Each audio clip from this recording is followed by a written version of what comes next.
Hello, health champions. Today we're going to talk about what would happen if you ate dinner as the only meal of the day for 30 days. And we're going to start talking about some risks and then some benefits, and then I'll also point out some things you want to keep in mind.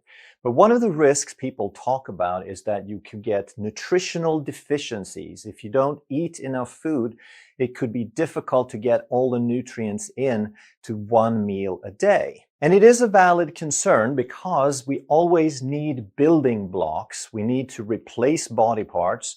So we need essential fatty acids and essential amino acids. And the amino acids, of course, we assemble into proteins that become the tissue and the bones and the muscles of the body. And we have essential fatty acids that do a number of different things. But one important thing is that they become building blocks for your brain and nervous system. But the body also needs fuel. Everything that moves, everything that's alive, it needs energy. And we use fuel, food, to convert into energy. And then we also need micronutrients, which are vitamins and minerals and enzymes and catalysts that we use. And we use these primarily to turn that fuel into energy.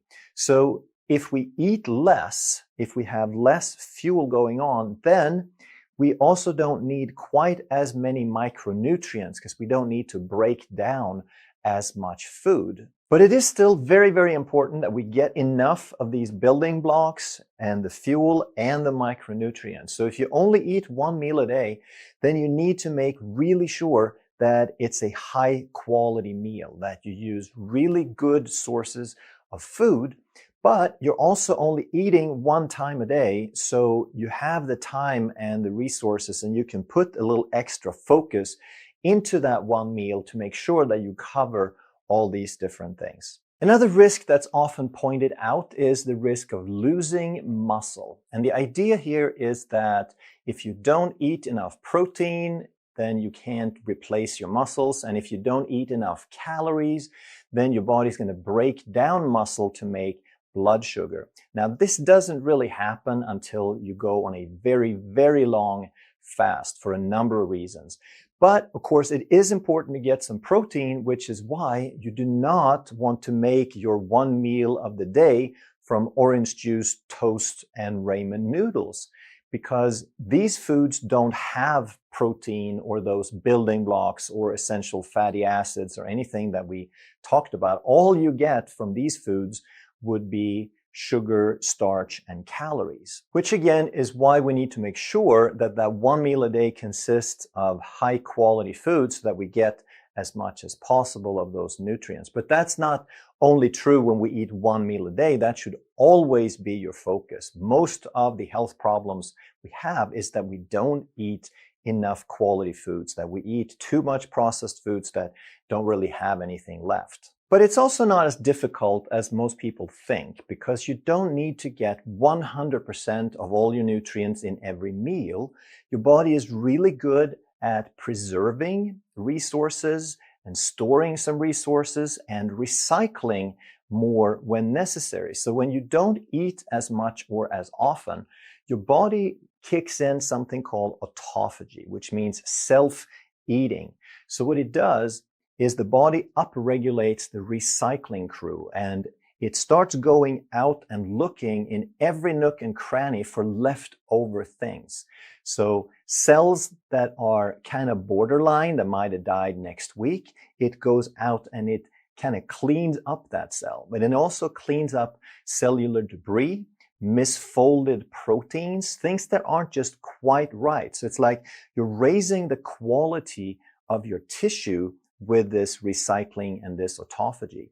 On top of that, you're also improving your immune system, because some of the debris are actually old bacteria and viruses and residue and pieces of different organisms and pathogens. So by improving the recycling of all these different things, you're kind of upgrading the quality of your tissues, and you're doing a cleanse and a detox at the same time. But another thing that happens during a fast, during autophagy, is that your body dramatically upregulates its growth hormone. And this growth hormone is supposed to build muscle. That's what it does. It grows things. So when you have a lot of growth hormone, that means that you're very unlikely to break down protein for energy. So this growth hormone kind of pushes the muscles to stay the way they are, and it's muscle sparing. So your body is going to start breaking down glycogen stores. It's going to start breaking down fat stores long before it ever goes to muscle for energy. Another risk often pointed out is that you could get fatigue and low energy. And this does happen to some people, but it's usually very, very short term. That if you jump into this, it might last for 2 or 3 days, and then most people are actually going to feel more energy and more focus. And the reason that you even have this challenge, maybe, is that you're changing from one thing to another. You've trained your body often to frequent meals and high blood sugar swings, which we'll talk about. And when you go from that to something else, your body has a little period where it has to adjust. So after this short period of adaptation, and once your autophagy kicks in, like we're going to talk about, now what happens is that you're eating off the body, which is what you want for the most part. You want to clean up the body, you want to burn some fat, and you eat one meal off the plate, and then the rest of the time you eat off the body. The body has that resource. And the only time it's a problem eating off the body, of course, is if you are underweight. If you don't have a lot of reserves and storage to take off, then that could be a problem. So if you are underweight or emaciated, then you should probably not do one meal a day for 30 days. You could do one meal a day one day, and then the next day you eat 2 or 3 meals. And it's still a good idea to do it in a restricted time period. Maybe eat all your meals in 12 hours or 10 hours or 8 hours. But you don't want to try to starve yourself or eating less than you absolutely need if you are underweight. Another thing that can happen is related to the fatigue often is you get lightheaded and maybe nauseous as well. And the biggest reason for this is that you're losing electrolytes. When you're shifting your body from one way of doing things to another, your body is going to take a little time to adapt. And during this period of adaptation, you have this tendency to lose some salt, but also some other electrolytes. So I formulated a product called Ulite, and I'll put a link down below if you want to check it out. That one's pretty much formulated specifically for fasting. It has a lot of things in it that will help you avoid all these things. And a lot of people have tried longer fasts, like a 2 or 3 or 4 day fast, say that it made all the difference. So it's not something you have to do, but it is a good tool and it has helped a lot of people. Another risk that's often pointed out is that it could lead to blood sugar imbalances. And I don't agree with that, actually. I think that eating fewer meals and eating whole food will restore blood sugar balance. And here's what I'm talking about. The entire world has kind of followed suit with processed foods and eating frequent meals and frequent snacks. And we believe that we can have a low end of the blood sugar, like a fasting blood sugar, maybe around 80. But then we believe that after a meal, it's okay to have it go as high as like 170, 180. And that is just way, way too high. That's eating the wrong sort of food, and it's from eating too frequently and not letting the body regulate it. We eat something and then the body releases insulin to push it down. And as soon as it's down, we think we need to eat again. And we're told that we need to eat frequently and we need to have snacks between meals so that we eat 5 and 6 times a day. And instead, what we want to do is we want to eat foods that are less processed. And if we eat fewer meals, we allow the body to start regulating this by itself. And the lower level here is still around 80. But after you eat food, it really shouldn't go up very much because whole foods are processed so slowly that your blood sugar probably shouldn't go above 110 or 120. And let's say that you go a little longer in the morning before you eat, and then you have a meal, and then it goes down, and you have another, and then it goes down, and you have another. And you eat this in a little bit shorter time period, but in between the meals, it doesn't swing wildly. It just gets back to where it needs to be, and then it stays there. And the reason is that the body has one tool to lower blood sugar. So when you eat, blood sugar goes up, and then you have insulin to bring it back down. It's really the only tool that we have, the only hormonal tool to bring it back down. Now, in contrast, we have 4 different tools to bring it back up. So if we didn't eat here, the body would figure out how to maintain that blood sugar. It's just that we've trained the body so long that as soon as that blood sugar goes down, we need to eat again. Whereas if you have, and here I illustrated with 3 meals, but this could just be one larger meal as well. And once that blood sugar goes down, then the body has 4 tools to maintain it until the next day and when we eat again. And those 4 tools are called glucagon, cortisol, human growth hormone, and adrenaline. So doesn't that make you think a little bit that if we only have one tool to bring it down, but we have 4 tools to bring it back up or maintain it at a certain level, doesn't that suggest that for most of our existence, it's been a bigger problem, more of a concern to keep it up than it is to bring it down? And yet, in the last 50 years, the only health problem humans have almost is, or the foundation of most health problems is to regulate blood sugar, is to keep it down. And that's because we're pushing so much stress, so much blood sugar fluctuations onto the body that it has to resort to this insulin all the time. Whereas historically, we probably had more of this situation where we relied on insulin a little bit here and there, but the rest of the time we relied on these other 4 tools to bring it back up and to maintain it.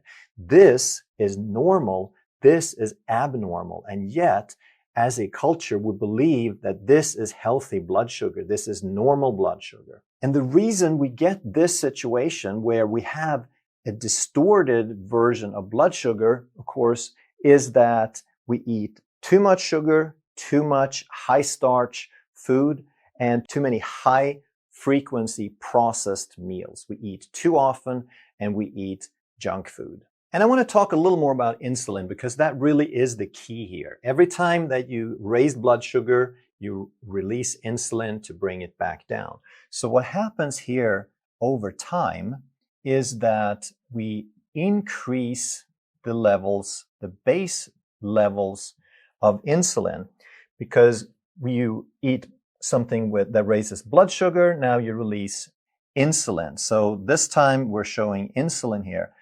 But when you eat frequently, the insulin lags behind a little bit. It lags behind the blood glucose, and it doesn't have time to come back to the baseline where it used to be before we eat again. So now we trigger another spike, and now it doesn't have time to come back down until we trigger another spike and another spike and another spike.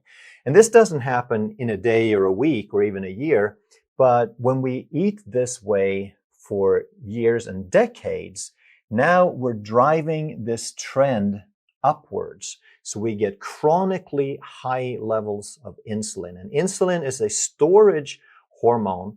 And when we have chronically high levels of something that stores things, especially fat, because it stores excess energy, now we have a lesser ability to retrieve fat because high levels of insulin is promoting fat storage and it's preventing fat burning.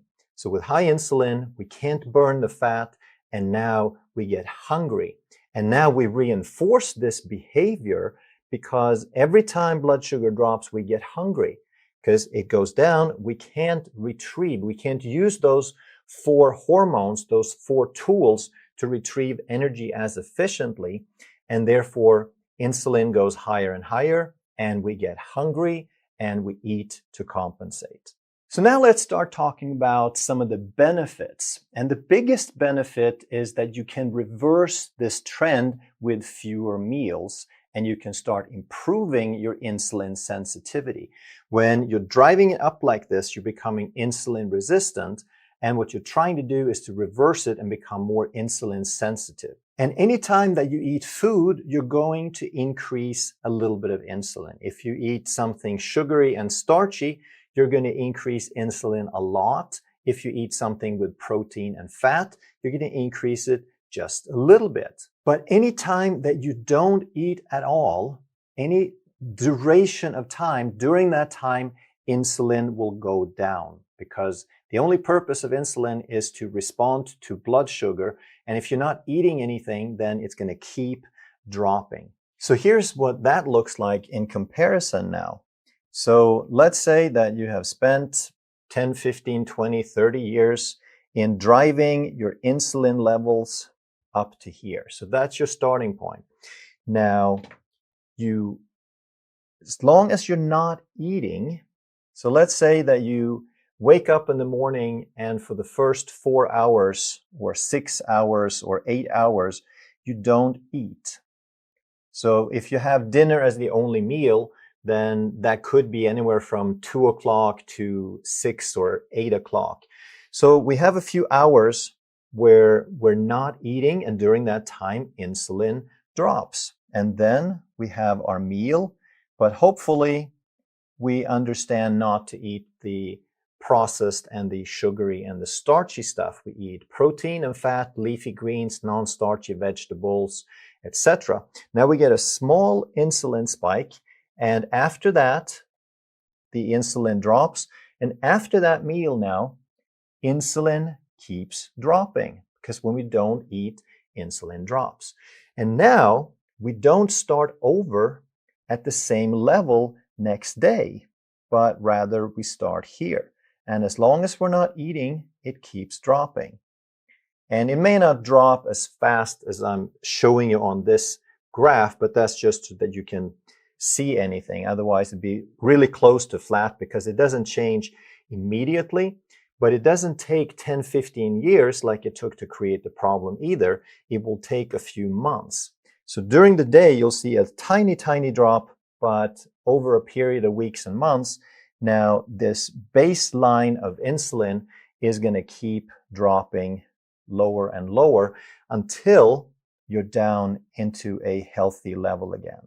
And the next benefit that comes as a result of insulin dropping is weight loss. So we need to understand that insulin is not an evil thing. It is a lifesaver, because historically, when humans didn't have enough to eat, then whenever we could eat, we would eat as much as possible.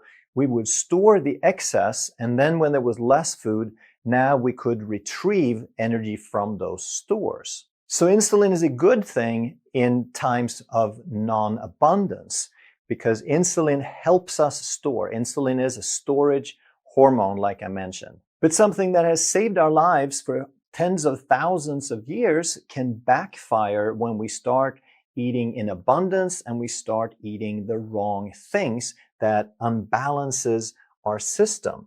So let's look at it this way. Let's say that we eat a meal and our blood sugar goes up, and then it comes back down. And let's say that this meal represented 400 calories. And the time it took, if we eat something that goes in quickly and out quickly, like fruit or white bread or something like that, it doesn't keep us full very long. And the reason is it raises blood sugar quickly and it goes out of the bloodstream quickly. So this might happen within the span of 1 hour. But during that hour, we didn't burn the whole 400 calories. We burned maybe 100 calories.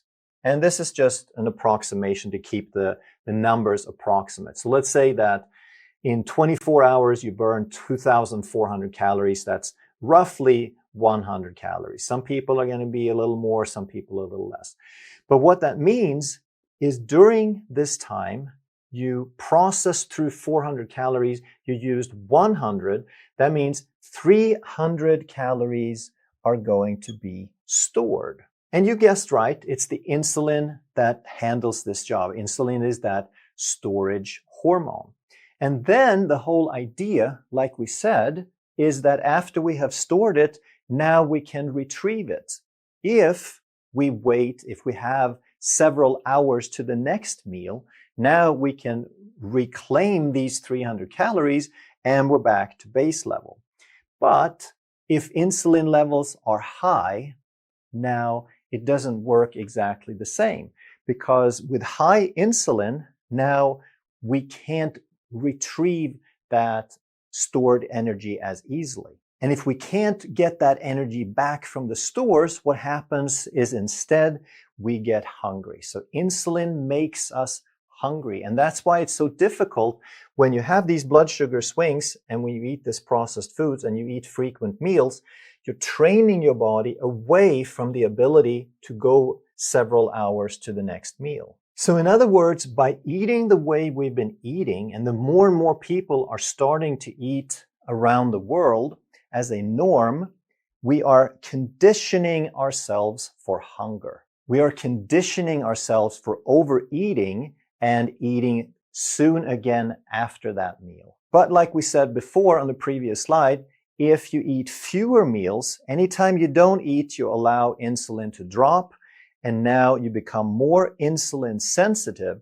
So it's not just that you're losing weight, it's that you're actually reversing the whole root cause. You're reversing the momentum of the entire problem, of this entire conditioning.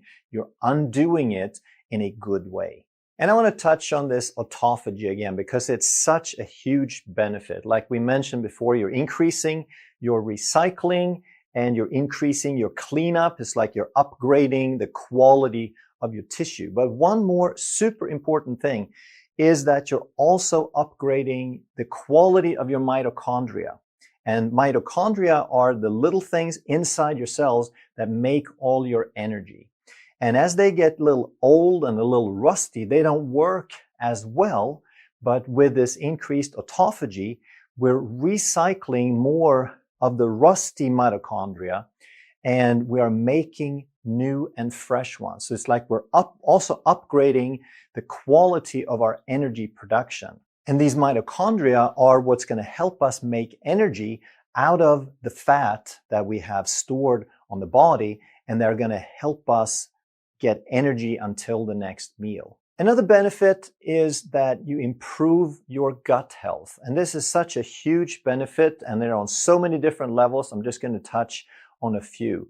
One of the most basic ideas is that you're allowing time for your gut to clean out. If you eat once or maybe twice a day, now there's enough time that that gut can clean itself out. It can start healing. It can kind of process through and finish the cycle, if you will. If we're eating every 2 hours, if we're eating frequent meals, then it's like the gut never has a chance to clean out. And if there's always something in there, then that is what stimulates inflammation and all the problems and all the issues that we have in the gut. So by cleaning it out, we're going to reduce the amount of inflammatory cytokines. And those are just chemical messengers that signal inflammation in response to these debris and the things that are still left there.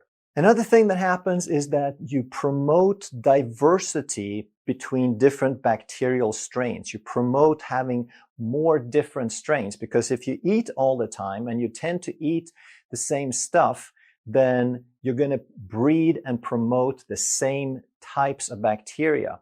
So by eating fewer meals and increasing the diversity, now what you're allowing is you're allowing the beneficial bacteria to kind of come back when there is less of that starchy food around. And if you're allowing your gut time to empty out, you're also allowing your gut enough time to rest and recover and heal. Because healing in the gut is super, super important. It is the fastest tissue turnover of any tissue in the body. Every 2 to 5 days, you get a new gut lining. And that's important because it interacts with everything that you put into your body. It's the barrier between all the foreign substances that are outside of your physiology. You put it inside this tube, and the lining of this tube allows what should pass through and what should not. So the integrity of that barrier is super important, and it needs a little bit of time to heal. We can't just keep shoving things in there. It needs a little bit of rest. So there are tremendous benefits to eating dinner as the only meal of the day for 30 days. However, there are some considerations. So more isn't always better. And if you are underweight, like we mentioned before, I want to point this out again. If you don't have enough body mass to take from, then fasting more is not necessarily a good idea. There are still ways to do it, but you probably don't want to eat just one meal a day for 30 days. Another category is diabetics on insulin, whether you're a type 1 or a type 2. If you're taking insulin and you stop eating, then your blood sugar will plummet, because normally your body, if it's allowed to do things on its own, then it's only going to release insulin after you have eaten something. That kind of makes sense. But if you stop eating and keep taking insulin, now your blood sugar is going to crash, maybe dangerously low. So don't fast and keep taking insulin. You need to talk to someone who understands this. The doctor prescribes insulin, or you need to know how to monitor your insulin and your blood sugar very carefully yourself and have the ability to adjust your insulin. Otherwise, you don't want to get into this. If you stop eating and you keep taking insulin, that could be very dangerous as your blood sugar plummets, because you're forcing the blood sugar down artificially. Another concern is that it may be difficult to eat enough food in one sitting to last you the whole day. And for some people, that's not a problem. For other people, it can be a huge problem. And we need to realize that every time that we put food into the digestive tract, it has to work very hard. And if you have a very sensitive digestive tract, if it's not like super healthy, or if it's out of balance with the gut lining integrity or with the microbes that live there, you may not be able to eat a huge meal without getting stomach upset or IBS or diarrhea or something like that. And for those people, it's probably better to split up the meal into 2 or 3 and try to eat it in a 6 to 8 hour window. Also, if you're pregnant, then that means that you're eating for 2, and it may be very difficult to get enough food, because that's not a time that you want to try to cut back on things. You want to eat high quality food, and you want to make sure that you get enough. A lot of people have the problem that they keep eating the junk food that they're addicted to before they came pregnant, and now, because they're eating for 2, they get cravings for all these crazy things, and they overeat and they gain 80 pounds. Whereas if you were already accustomed to real and whole food, then you're probably not going to get those type of cravings. And yes, you will eat more, but you're not going to overeat to that degree. And another category of people would be those who are very active. If you have a very physically demanding job where you're just expending 3,000 and 4,000 calories a day, then for some people, it's still going to work just eating 1 meal a day, and they're just going to burn a lot of fat off the body. Other people, if you are athletes, for example, professional athletes, or if you're very, very active in high intensity endurance sports, then that may also be a time where you don't want to just eat 1 meal a day, because you just simply can't eat enough food. So a few tips to make it easier is that I believe it's better to go slow rather than just jump into it. But if you jump in and it works for you, fine. But also realize that not everyone's going to be like that, and a lot of people are going to do a lot better going slow. And this is especially if you are sensitive. If you are sensitive to blood sugar fluctuations, if you're sensitive in terms of digestion, then I would suggest you change slowly. And while you definitely can do this, eating a high carb diet, it's going to be so much easier and it's going to work even better if you eat low carb. And this number is just a very rough recommendation, maybe 20 to 50 grams of net carbs per day. You can certainly go outside of that. That's just a recommendation. Like I mentioned several times, the more high quality foods you eat, the more you're going to ensure that you get the nutrients and the more you're going to ensure that you don't have these crazy blood sugar swings and reactions. And finally, I would say listen to your body. This is not a competition. It's not about proving something to somebody else. Give it a shot. If you're feeling good, continue. If you feel like absolute garbage, then have something to eat and try again later after you have gone slow and adapted a little bit more. So what about 30 days? What about eating one meal a day for 30 days? Well, I think you can do it. I think a lot of people would benefit from it, but there's also such a thing as too much of a good thing. And what I mean here is that more or less isn't always better. Sometimes changing things up is a good idea. And the body adapts to everything that you do. And adaptation is a good thing, but we want to keep the body adapting. We don't want to just change one thing and have the body adapt to that and do that forever, because then it doesn't have to adapt again. So I think it's totally fine to do one meal a day for 30 days, but I think it might be even better to rotate and change it up a little bit. So that maybe you do 5 days of one meal a day, and then you rotate in, mix in 2 days where you eat 2 meals within a 6-hour window or an 8-hour window. And what you could also do is, instead of these one meal a day, or put it in, rotate it any way you like, really, is you can do something called fasting mimicking diet.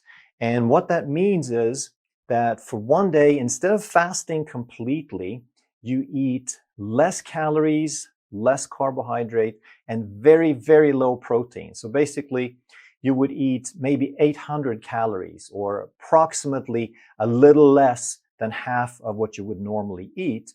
But then you cut your protein way, way, way down to like less than 10 or 15 grams per day. And what happens now is that you really kick in that autophagy. And it's almost like you didn't eat at all during that day. So change it up. Do some meals with one meal a day where you eat everything that you can, high quality, to provide your body nutrients. You can do rotate in where you eat twice a day, and you put in some days where you do a fasting mimicking, where you cut the protein so low your body thinks you're basically fasting. There are many different ways. You can look them up. There are recipes, but a super easy way to do that is just to eat 3 avocados in that day and nothing else. Then you're going to be under 800 calories, under 10 grams of protein, and virtually no carbohydrates, nothing that will stimulate blood sugar. If you enjoyed this video, you're going to love that one. And if you truly want to master health by understanding how the body really works, make sure you subscribe, hit that bell, and turn on all the notifications so you never miss a life-saving video.